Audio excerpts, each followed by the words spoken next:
All right, so the final section that we need to do is the discussion. Oops.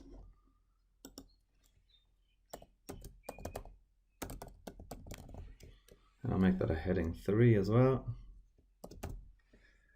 Okay, so in the discussion, it says here on our task sheet that we need to address any other variables that could have changed and significantly affected the results and how they could have changed the results. The limitations to the theory's applicability both in the practical situation and or at extreme values of the independent variable. And finally, any unexpected outcomes of the processing of the results and a suggestion of how they could have been caused and the effect they would have had on the validity of the conclusion. Okay, so firstly, we will look at the unexpected. In fact, we'll do that last bullet point first since we've just written this conclusion. So an unexpected results, so we'll call this unexpected results. And I'll make that a heading 4. Our gradient was smaller than the theoretical gradient. And I'll say, maybe just to remind us, we'll say it was this. Our gradient was smaller than the theoretical gradient, which was stated as 0.981. The gradient's units, we should really write in here. So the units for the gradient is always the rise unit divided by the run unit. So it's going to be seconds divided by kilograms, square root kilograms. So the unit here is seconds over square root kilograms. Okay. Just to show that we understand how that unit works, we should put it in somewhere. In fact, yeah, I've put it in up there as well. Okay. So it's smaller than the theoretical gradient. Now we need to explain that. So why might that be? The gradient is determined by the equation 2 pi times this.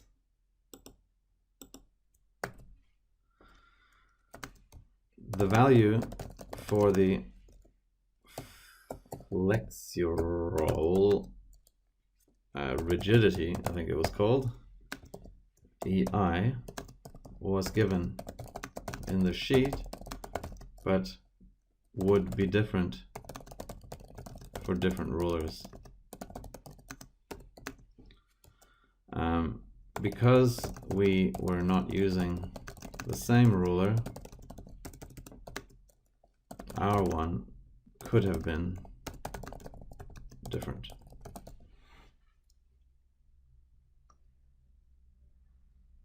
Okay. The stated value, the stated value was 7, but if our one was higher, then this could explain the lower gradient. In other words, if in our experiment the EI was not 7 but was maybe 10, then our value here would have been closer to this value, this theoretical value that we calculated. If ours was 10, would have been much closer to 0.8. And so it probably was just an incorrect flexural rigidity. So that's one excellence point done. We've talked about the gradient. Another thing that could, of course, have affected the gradient is the length. So if we overestimated the length,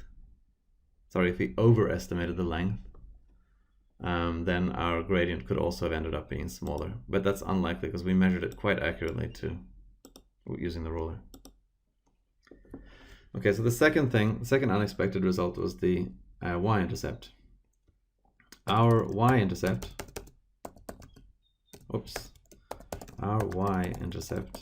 was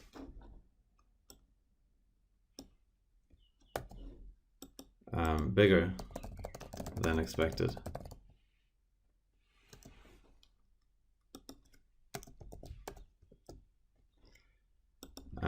And the expectation was 0 than expected by theory.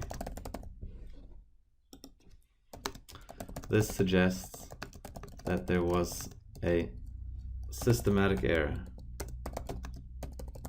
that made all of our measurements slightly higher or further to the left than they should have been. Or further to the left, I'll say on the graph.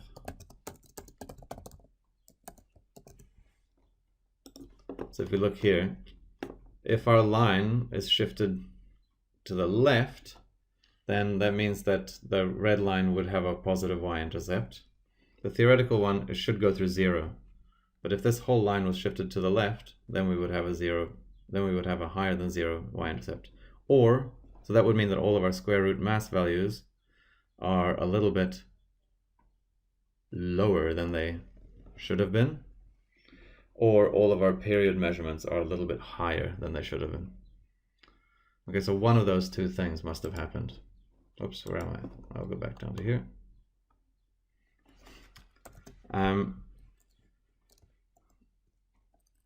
This is most likely due to, well, what is it? The period values we think are quite accurate, or I would say are quite accurate, because we did 3 values, we tested them, so any ones that were above should be cancelled out by any ones that were below. And so that's probably not going to be the major problem.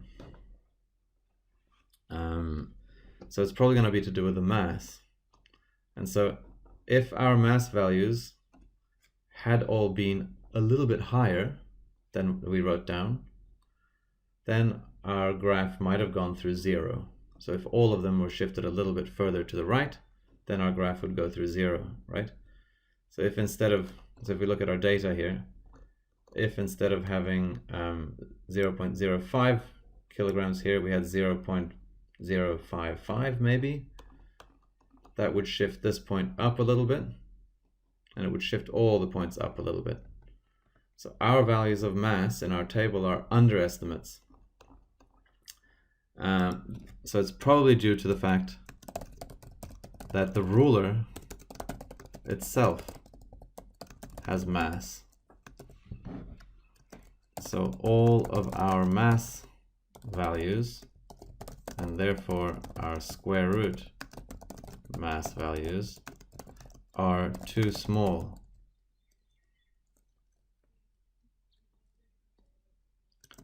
This would shift our line of best fit to the left.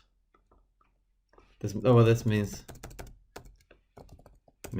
that our line of best fit is further left than it should be,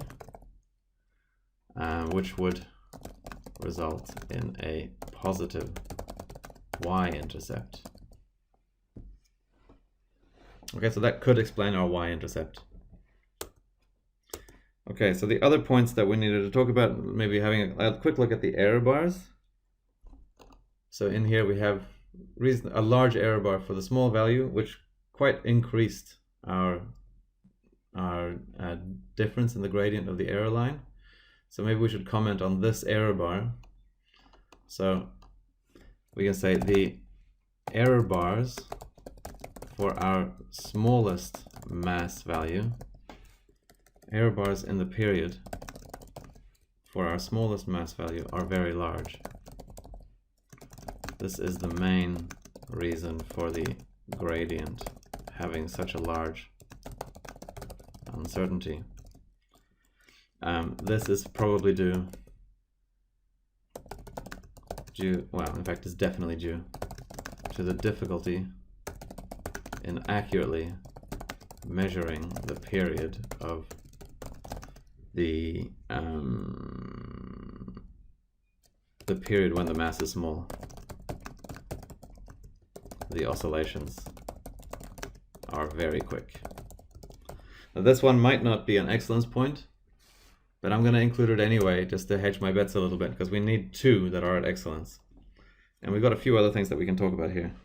The next thing is the limitations on the range. So the range for our independent variable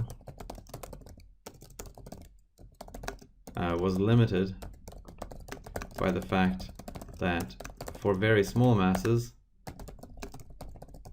it was impossible to count the oscillations, so we could not accurately time them. For very large masses, the ruler bent a lot, and we risked breaking it or damaging it, which would affect probably the flexural rigidity, and therefore change our gradient, or change our results, we can say. Okay, and we can also talk about comparing it to a diving board. So a real diving board would be different to my model, as it is not made of wood, and the mass is a person which would move, who would move during the oscillations.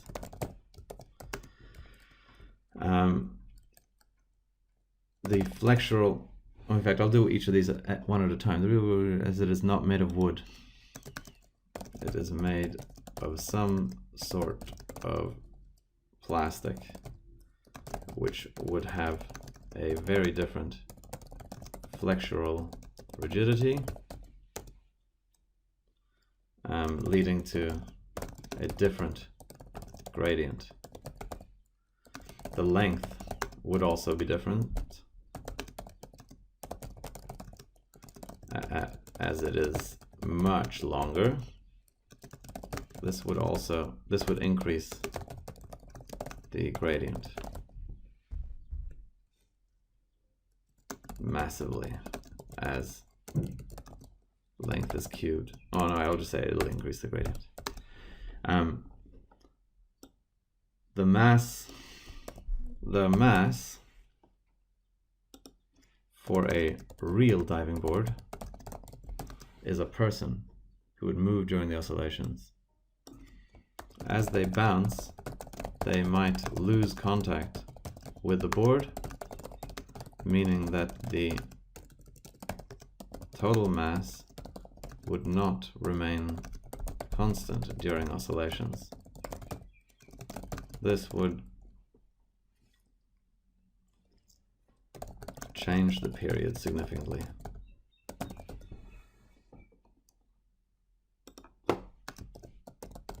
Probably making it shorter than expected, because the mass is much smaller for part of the oscillation.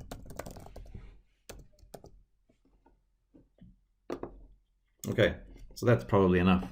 So we've got here 1, 2, 3, 4, 5 points, and if we write 5 decent points like this, then we're probably going to be pretty safe that 2 of them are going to be at excellence level.